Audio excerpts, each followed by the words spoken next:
Parashat Haremot Kedoshim. L'Éternel parla à Moïse en ces termes.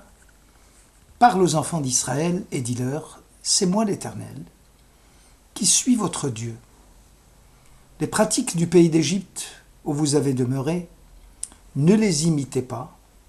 Les pratiques du pays de Canaan où je vous conduis, ne les imitez pas. Et ne vous conformez point à leurs lois. Lévitique 18. Le problème est de savoir ce qu'inclut cet interdit nouveau dans l'Écriture. Ne pas imiter les pratiques de l'Égypte et de Canaan. S'il s'agit des interdits sexuels, ceux-ci seront repris plus tard dans le détail. Pourquoi donc y a-t-il nécessité d'évoquer des pratiques de ces nations ? Ne suffirait-il pas de mentionner « Ne vous conformez point à leurs lois » et cet avertissement général inclurait bien évidemment les règles d'action morale et sociale répréhensibles de ces mêmes nations. Torat Kohanim écrit à propos des pratiques de l'Égypte et de Canaan qu'il s'agit de mœurs païennes anciennes qui avaient cours chez ces nations, à savoir la pratique de l'homosexualité, une attirance sexuelle pour des individus du même sexe. Comment Torat Kohanim déduit-il cela du verset ? Rashi explique que les mœurs des Égyptiens et des Cananéens étaient des plus dépravées de l'époque. Et le verset laisse-t-il supposer que si les pratiques étaient moins vicieuses, cela serait-il permis ? En réalité, les Égyptiens comme les Cananéens étaient unanimes pour reconnaître que les unions sexuelles contre nature sont contraires aux lois de la Genèse et ne sont pas recommandables. Les lois bibliques, disent-ils, s'appliquent à des hommes et à des femmes hétérosexuels capables d'engendrer. Qu'en serait-il de ceux que l'on considère comme des déviants sexuels ? Faut-il les considérer comme des malades et leur permettre de satisfaire leurs appétits sexuels sans entrave aucune ? L'Égypte comme Canaan vont inscrire dans leur législation la légalisation de l'homosexualité. La Torah met en garde Israël. Ne les imitez pas. Ne vous conformez pas à leurs lois. Je suis l'Éternel votre Dieu. Entendant par là, je vous ai créé, je connais votre nature propre, je connais vos penchants, et je vous interdis la pratique de l'homosexualité. Comment peut-on comprendre cette déviance qui semble de prime abord d'ordre naturel ? Nachmanide commente ainsi le verset de la section Nitzavim dans le Deutéronome 29. Si un homme, après avoir entendu les termes de cette imprécation, se donnerait de l'assurance dans le secret de son cœur en disant « Je serai heureux, tout en me livrant à la passion de mon cœur », alors la passion assouvie entraînerait celle qui a soif. Dieu a créé l'homme avec une soif jamais étanchée, celle de tout posséder, celle de tout avoir. Les Hébreux déjà regrettaient la viande de l'Égypte, le pain consommé à satiété, l'écaille du ciel, la liberté des mœurs concernant les interdits sexuels. Or, dit Nachmanide, le nefesh, l'âme végétative, a soif de ce qui est strictement nécessaire à sa survie. Ainsi, le problème de procréation et de renouvellement de l'espèce humaine est inscrit dans l'attirance sexuelle entre un homme et une femme, ce qui montre les caractéristiques propres à chaque sexe. Or, ce qui n'est pas nécessaire, comme l'expression des pulsions vers les personnes du même sexe ou de la libido, liée à un ensemble de comportements acquis, n'a pas lieu d'être, puisque l'âme végétative, dit Nachmanide, est comblée de ce point de vue. Seulement voilà, l'appétit sexuel insatiable va nous entraîner dans une spirale sans fin à celui qui s'y adonne, transformant ainsi une âme végétative, comblée à l'origine, en une mécanique en manque permanent de nouveautés en matière de dépravation de mœurs, dans une confusion de sexes où l'homme ne se différencie plus de l'animal et où la reproduction, bénédiction, devient accouplement animal et assouvissement des instincts bestiaux. Ainsi Nachmanide explique que si l'homme se laisse aller à la passion, il aura à subir un excès de passion, là où la passion à l'origine était maîtrisée.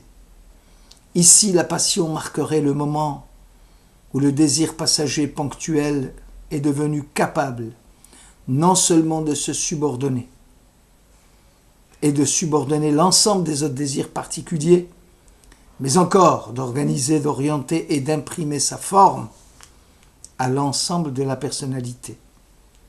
L'homme passionné devient le jouet de sa passion. La passion devient donc destructrice pour le sujet qui la vit, mais aussi la négation de son objet même. La souffrance du passionné manifeste en effet une insatisfaction essentielle. Si dans le désir ponctuel, l'objet est le moyen de satisfaction, dans la passion, il est vidé de toute substance.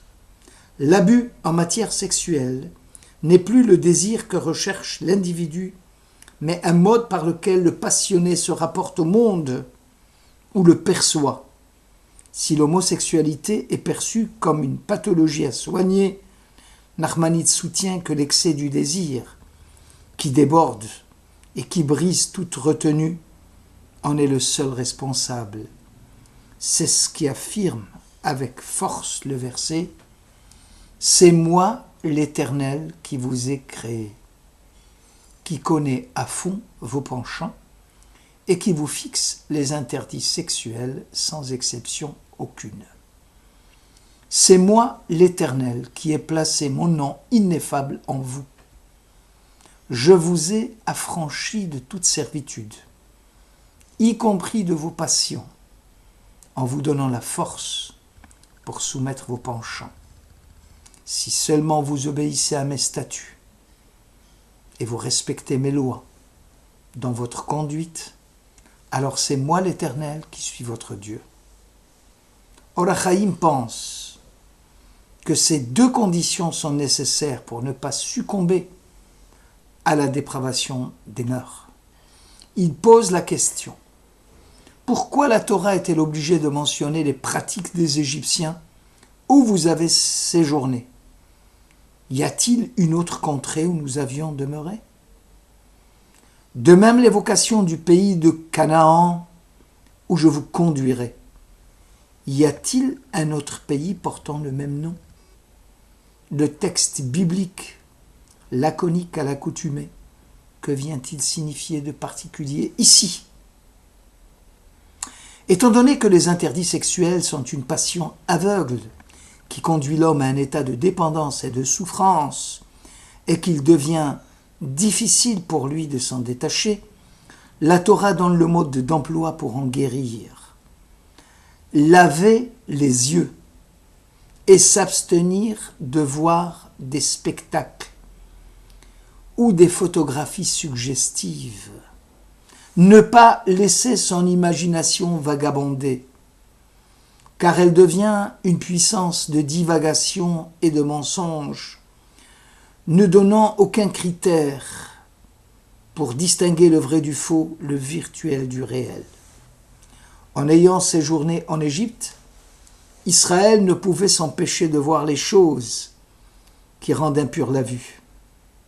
Après l'Exode, ne restait plus que l'imaginaire, une certaine représentation, une déformation des images fournies par la perception. La Torah semble mettre en garde contre les représentations suggestives, vestiges de dépravation de notre long séjour en Égypte. bien que nos yeux n'ont plus à supporter les spectacles de débauche. À l'inverse, en entrant à Canaan, la vue des spectacles dégradants en matière de mœurs reste un danger permanent. Aussi la Torah demande avec force d'éradiquer ces deux entraves qui constituent un frein à la kedusha, la sanctification. La perception et la représentation de cette même perception. La section se termine ainsi. Vous observerez mes statuts et mes lois que l'homme devra pratiquer afin qu'il en vive. Je suis l'Éternel. Dans les deux versets précédents, on trouvait au début et à la fin des versets « Je suis l'Éternel, votre Dieu ». Ici, seulement la phrase « Je suis l'Éternel ». Les premiers versets bibliques concernent Israël, nation distinguée par Dieu à laquelle il a donné son nom, Éloqué Israël, Dieu d'Israël, qui donne la vigueur à son peuple pour triompher des mauvais penchants. Le dernier verset parle de Adam, de l'homme en général, et cela concerne aussi bien Israël que les nations. Ainsi un non-juif qui étudie la Torah et prend ses distances de toute dépravation morale aura aussi le soutien divin afin de se préserver contre les pratiques des Égyptiens et des Cananéens. Le traité Kama 30a rapporte. Selon Rabbi Meir, d'où savons-nous qu'un non-juif qui étudie la Torah est comparable à un pontife, comme le mentionne l'Écriture, les lois que l'homme devra observer afin qu'il vive. Zot Torat ha-Adam. L'homme, Adam, signifie tout un chacun, et pas forcément un membre de la communauté d'Israël. Les Tosafistes expliquent que le non-juif aussi se verra gratifié du nom de Dieu. Même au sujet de Ani Hashem, je suis l'Éternel, et qui manquerait Elokechem, votre Dieu. Le complément est réservé uniquement à Israël. Cette section attire notre attention sur la relation sexuelle entre un homme et une femme et qui est appréhendée ici comme abritant un secret qui l'apparente au monde divin et lui confère le statut d'un acte à portée toranique considérable. C'est pourquoi à l'intérieur du domaine où rayonne la lumière divine, il n'y a pas de place pour les manifestations humaines comme les désirs ardents, les pulsions, les passions, la dualité de l'humain en homme et femme répète les aspects inhérents à la divinité, le masculin et le féminin, qu'il appartient d'unir. Le secret de la relation sexuelle, c'est d'introduire la sainteté dans le couple. La vie divine au cœur du rapport intime du couple. On est loin dans la transmission des caractères héréditaires ou de l'éducation que l'enfant reçoit dès son jeune âge. Ici, le poids de la filiation porte sur la méditation spirituelle des parents lorsqu'ils se conjoignent intimement, en plus de l'ordre juridique proclamé par le Talmud, qui n'épuise pas la vérité de la filiation du peuple saint. On sait par ailleurs que les mystiques donnent de très nombreux détails concernant l'interaction du monde humain et du monde divin. Les êtres humains peuvent agir en vue d'harmoniser les flux en état de tension continue au sein du psychisme divin. Il y a donc une interaction entre le psychisme humain et divin. Prenons le cas des unions interdites, dans le champ desquelles entrent l'inceste, l'adultère, l'homosexualité, rapports sexuels prohibés dans le Lévitique. Ces relations humaines entrent dans une grille complexe de connexion entre les séphirotes ayant trait à la vie divine. Ainsi, quand les pulsions et les désirs humains rencontrent leurs homologues divins, la signification et le vécu de l'interdit sont totalement bouleversés.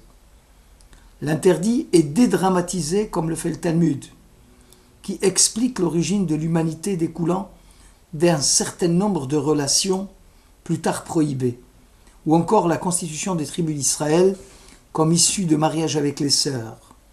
La Kabbale permet de penser et de vivre malgré l'absolu et l'interdit, et ira jusqu'à mettre au point une série de formules réparatrices qu'on appelle les tikkunim, œuvrant à rétablir ce qui a été endommagé dans l'âme humaine et dans les mondes supérieurs du psychisme, en cas de passage à l'acte et de transgression. Enfin, l'un de nos grands kabbalistes, Nachmanides, qui répugne en général à exposer ouvertement les secrets de la Torah, écrit à propos des unions interdites. Voici ce qui me semble être la raison des interdits sexuels. Au sein des jours du commencement, les séphirotes engendrèrent les influx.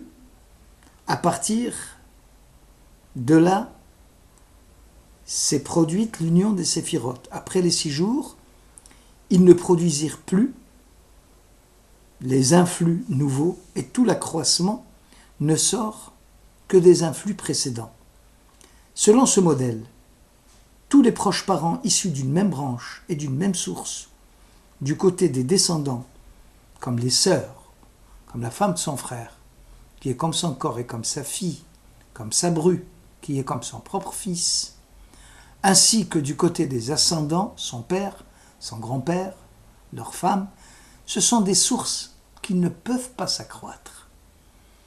Mais les proches parents, qui ne sont pas issus de son flanc, ont été permis, car ils sont comme des branches qui croissent. Les frères Caïn et Abel ont été créés lors des 6 jours du commencement, et qui sont à l'exemple des 7 sources, le monde des séphirotes. C'est pourquoi leurs jumelles leur ont été permises, selon le modèle de la création, où les sources se sont accrues jusqu'à ce qu'elles puissent donner des fruits. Voilà une vision bien mystique de l'origine des interdits sexuels. Shabbat Shalom.